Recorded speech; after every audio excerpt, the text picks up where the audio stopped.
Okay, so in the previous video I made a video on the laws of exponents, and I said that we would be doing another video where we use examples of, or we work out problems where we're going to be using the rules of exponents. So that's going to be this video today. Okay, so if you haven't seen the laws of exponents and you feel like you need a recap, I think it would be good for you to watch that video, because it will help you, but obviously we'll still go through it today doing the problems that we're doing now. Okay, so here this problem says simplify. So the first thing we're going to have a look at, the first thing you have to remember is when you're working with exponents, right, you want everything in, I'm going to say, the exponential form. So like you're going to want to make it that you can get these numbers to have exponents if possible.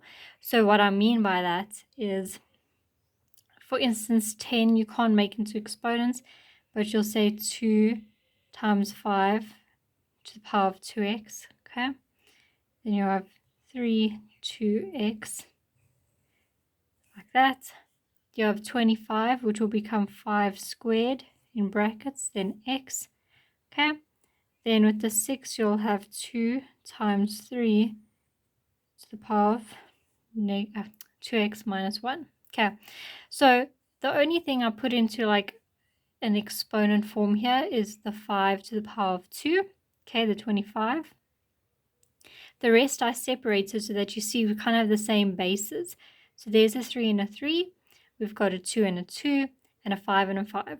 Okay, so the first thing we're going to do is we're obviously going to multiply our exponents to the number, to the base number inside. So that would be rule 5, okay, which we went through, not yesterday, in the last video. Okay, so m, okay, so xm to the power of n, you're going to times it. So basically what that means here is, if you had to look at this 2.5, okay, and if I had to work it out, just hold on one second. Okay, so if we had to work it out 1 second, so obviously the rule is xm to the power of n, okay? And here in our problem, we are given 2.5, like that, to the power of 2x. So one thing you need to remember is that there's like invisible ones on the top of these numbers. So those would essentially be your m's. And then the 2x would be your n. So you would say 2, 1 plus 2x, okay? Or times, sorry, these ones times. So it will become 2, 2x, okay? So times, sorry, not adding like I wrote, so we'll be timesing. So 2x times 1 will give you 2x. Then you'll have the 5. So 5, 1 times 2x will give you 2x, okay? So that's why we work it out that way. So we'll be writing that over here. Apologies for the shakiness. Like that, 2 to the power of 2x and 5 to the power of 2x, okay? Now you're going to see we have a 3 to the power of 2x as well, okay? Now we're going to have a line. Then we have x times 2. It's the same rule as this one here. So that will be 5 2 times x, which will become 5 2x, okay? So you're going to have 5 2x over there. Then you're going to say times. Now here's where things get not complicated, but a little bit different, because it's obviously a bigger exponent. So you'll have 2 to the power of 2x minus 1 and 3 to the power of 2x minus 1. Okay, so just like that. So obviously you're going to start with the simplest step. These 5s are the same, so they're going to essentially cross each other out and create a value of 1. So because remember, if you had to have it in a fraction, you'd have 5 2x, sorry, 5 2x. Okay, they're the same, so it becomes a value of 1. But the 1 kind of just hangs around. You don't really need it. It's not going to change your answer. Okay, so anyways, then we want to move on to our section here with the 2's and the 3's. So we have 2 2x. Now we're going to move on to another rule, and that rule that we're going to be moving on to is this rule over here. Okay, so you see where it says x equals negative m equals 1, and then so 1 over x m. Okay, so like that. And the reason why is because if you work this in reverse, when you have a number at the bottom of like a fraction and you bring it up, it becomes a negative. Vice versa, if you have a number at the top and you bring it to the bottom, it becomes a negative. Okay, so if we have a look at the 2x, what we're going to do is we're going to take this value. So we're going to say negative because we know it becomes a negative. But we need to put it in brackets because this is a larger exponent. And the signs are going to change. So we'll see how that happens now. Okay. So then we'll do the same for the 3. So we have 3, 2x minus, because we're bringing this to the top, so it becomes a negative. Then we would have 2x minus 1, like that. Okay. So we do a simple calculation. So we have 2x. Okay, so remember in front of this 2 here in the brackets there's a positive. So a negative and a positive make a negative. So we minus 2x. Negative and a negative make a positive. Sorry, did I say positive and meant negative here? So negative times a negative makes a positive. So say plus 1 times 3, 2x. Once again, negative times a positive gives you a negative. So you'll say minus 2x and then plus 1 again. Okay. So it should look like that. Then you're going to start working out the exponents at the top. So the 2x minus 2x will cross each other out. So you'll have 2 to the power of 1, okay, times by 3 to the power of 1, okay, and then that will obviously give you an answer of 6. And that's how you simplify that problem over there. Okay, so I just want to give you a different example. So for instance, let's say you were taking this 2x, and let's say we had 2x here, for instance. So you take this 2x to the bottom, right? Or let's say it's a 2x here, right? If you had to take this 2x to the bottom, it would become negative, okay? Because it's like inverse, if that makes sense. Okay, so I'm going to write out the next sum first to multiply and simplify, and then we're going to work that one out. Okay, so this is the next one over here. What's very interesting about this one is you'll probably notice, okay, that looks a little bit like the one that we did previously. And while it does, one thing you need to notice is that there's a sign here. So it's not just a multiplying like the top. The first problem was there's actually a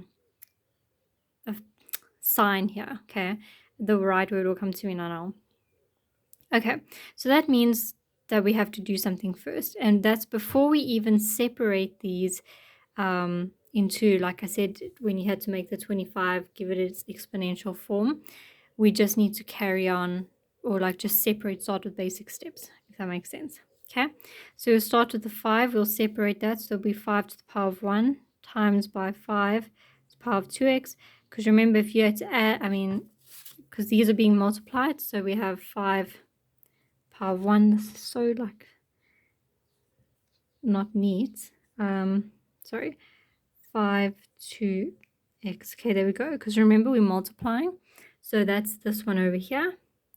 Okay, rule 3, and basically that would be giving you 5, 1 plus 2x. Okay, so that's what we're doing, the inverse of it, to separate, to make our simplifying easier.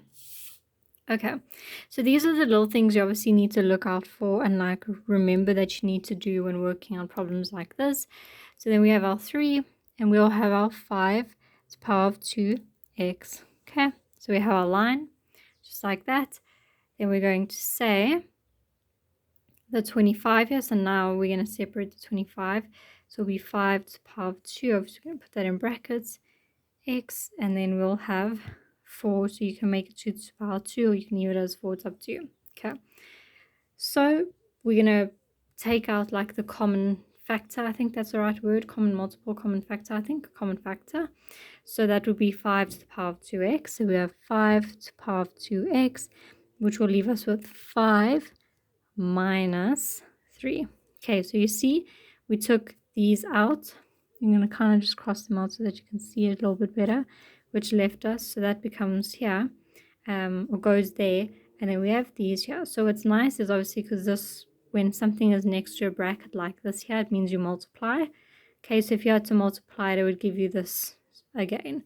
Okay, so just in case you weren't aware and you wanted to understand, that's how you now know. Okay, so you have that.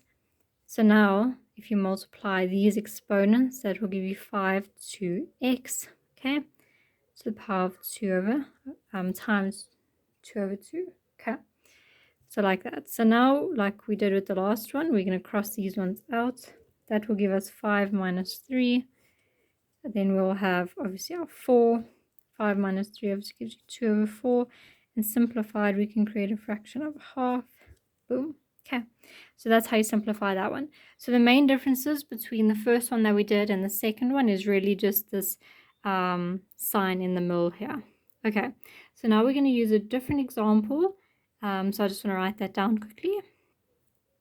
Okay, so this one here is a nice exciting one. We have 25 over 4, so we're going to have that, we're going to make into a square root, so 5 squared and 2 squared, and then we'll have to the power of 3 over 2. Okay, so what's really interesting about this one is this is the same rule as number 5. Okay, this rule here, obviously we're just working with fractions. So because we're working with a fraction on the inside and here, it's basically you're just going to be multiplying factors in fractions, sorry. So obviously we've already established that when you have, for instance, let's work with the 5 and 2. Okay, so we have the 5 to the power of 2, now it's in a bracket. Okay, obviously we're going to ignore the bottom part, and then there's 3 over 2. We're multiplying these two together, right? But now because this one's a fraction, we're multiplying our fractions, so that will become 2 over 1 minus 3 over 2. Okay, and the 2's will basically cross each other out and you'll be left with a negative 3. Okay, so basically these will cross each other out, if that makes sense. So you'll have 5 to the power of negative 3, or not negative 3. Yeah, you can just leave it as negative 3. It's going to be that way. Then obviously 2 to the power of negative 3. Okay, so obviously you want to switch them around because you want these to be positive exponents. So you'll have 2 to the power of 3 and 5 to the power of 3, and that will give you 8 over 125. Okay, so basically when working out these problems, it's mostly just important for you to remember your rules of exponents. That's basically what helps you the most. Okay, so now we're going to move on to a different one. I just want to write that one down quickly. Okay, so here we have our next one. So once again, you're going to notice we have our signs in the middle here, which means we have to break up our exponents at the top first. So we're going to have 2 times 3x times by 3 to the power of 1 plus 9, but the 9 we're obviously going to change, or you don't actually have to change it, leave it for now. So it'll be 9 times 3x to the power of, times 3 to the power of negative 3. Okay, like that. Then we work on the bottom section.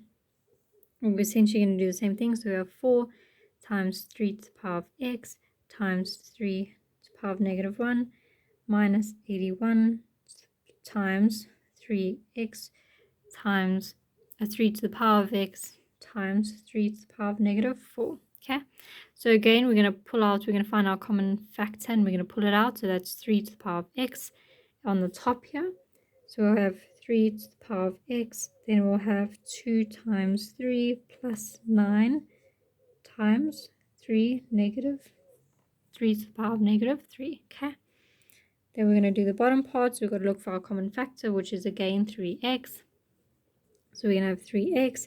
Then we're going to have 4 times 3 to the power of negative 1 minus 81 times 3 to the power of negative 4. Okay, so the 3x's will cross each other out. Then you'll have 2 times 3 gives you 6 plus 9 to the power times 3 to the power of negative 3.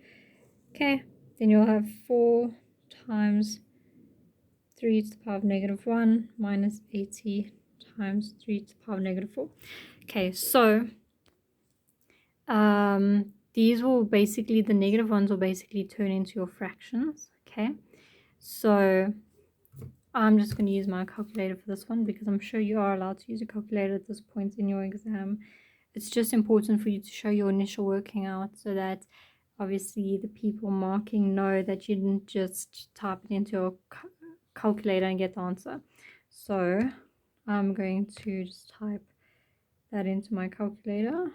So let's start with the easy or the difficult one. So we'll put 6, and we'll say 9 times 3 to the power of -3 to get that. So that'll be 1/3, okay? Then we'll obviously have 4 times 3 to the power of -1, okay? Which will give us 4/3 minus, then we're going to say 81 times 3 to the power of negative, oops, not 7, to the power of -4, okay? Which will give us 1. And then we can obviously work that out as a whole, this entire part here. So 6 plus 1/3 give us 19/3, okay? Then we'll have 4/3 minus 1, which will give us 1/3. Then this will become your multiplication of fractions again, because you'll have 19/3 like that, okay? Divided by 1/3, okay? But remember, with fractions, we like to multiply. So we're going to multiply these places, switch. The 3 and the 3 will cross each other out, and we'll just be left with an answer of 19. Okay, so that's how we work out this problem over here. Okay, so again, it's just important for you to realize when you're multiplying and when you actually got some signs that you need to use, because those obviously help you with your initial steps. Okay, so now I'm going to write out the next one for us, which is going to be on surds, and then we're going to move on. Okay, so now we're simplifying a problem with surds, okay? And remember, surds still form part of your laws of exponents. So in this case, we are going to be using this one here to convert to an exponent, okay? So if we have a look, for instance, at the 3, let's do it over here. 3, so let's write the rule. I'm just going to write it for us quickly. Okay. Okay, so like that. So here we have a 3, right? So we know that this has like an imaginary number of 2 square root. Okay, it gives us 2, and there's a imaginary 1 by the 3, so that will become 3 to the power of 1, which will be m, or power of half, because the n will be the 2. So we kind of flip it, if that makes sense. So you've got to obviously know how you're going to flip it. So obviously the 1 will be the m, and then your 2 will be the denominator. So numerator, denominator. Okay. So our surd of 3 will become 3 to the power of half. Okay. Then we'll have 12. Okay, which will be 12 to the power of 1/4. Okay. Times 8 to the power of half. Okay. Then we'll have 27 to the power of 1/4. Okay, and from here you can basically punch numbers into your calculator to get your final answer with the fractions and all of that. So that's what I'm going to do quickly. Okay, so when you're done punching it into your calculator, you'll get an answer of 4. Okay, so obviously you don't always want to be reliant on your calculator. I am, so I'm not saying you must be like me. So obviously, like I said previously, it's just important that you have your steps so that the person marking can see that you actually understood what you needed to do and that you didn't just come to an answer. So I think this working out that I did here is a bit too short, but obviously that's up to you. Okay, so now we're going to move on to, I'm just going to write it quickly, the next one, surds. Okay, where we're multiplying surds. So the first thing we're obviously going to do is they both have a square root, the same square root. So we're just going to make a long bracket like that. 8 times 6 will give us 48. Okay, so we basically multiply them, it will become like 1 under 1 square roots. Okay, So we're going to want to break up the square root to give us a completely squareable number times another number. So that will give us, this is what I find a little bit difficult, because for me, I can't picture really how. But I know obviously from doing this that it's supposed to be 16 times 3, because 16 is a perfect square root or square number, so that you can perfectly square root it. So 16 square rooted will give you 4, and obviously 3 you can't do it, so you'll have a final answer of 4/3. I suppose also the easiest thing you can do is really just to find the highest number and then a low number that can multiply obviously to make 48, obviously. But I mean, that's basically how I would just work it out. Okay, then we're going to move on to the last problem we're going to do with simplifying before we move on to solving for x. So we're going to have 7. Okay, and our problem is 7 square rooted to the power of 2. Okay, so that first thing obviously we know we're going to do is we're going to multiply this by itself. So we'll put 2 brackets next to each other, and then you basically use the FOIL method. So you obviously have 3 times 3. That will give you 9, okay, times 7, because the square roots will cancel each other out, so you'll just have 7. It doesn't make it 7 times 7. So basically, when you're multiplying it, so if you have your surds like this, it doesn't make it what's 7 times 7? 49. Sorry, I just want to check. Yeah, 49. Okay, so it doesn't make it 49. These brackets cross each other out, and then you just get left with 7. Okay, so that's the rule with surds that you obviously got to remember. And then your final answer will be 63. Okay, and then that's the end of the simplifying for that. So I hope that that was a little bit easy.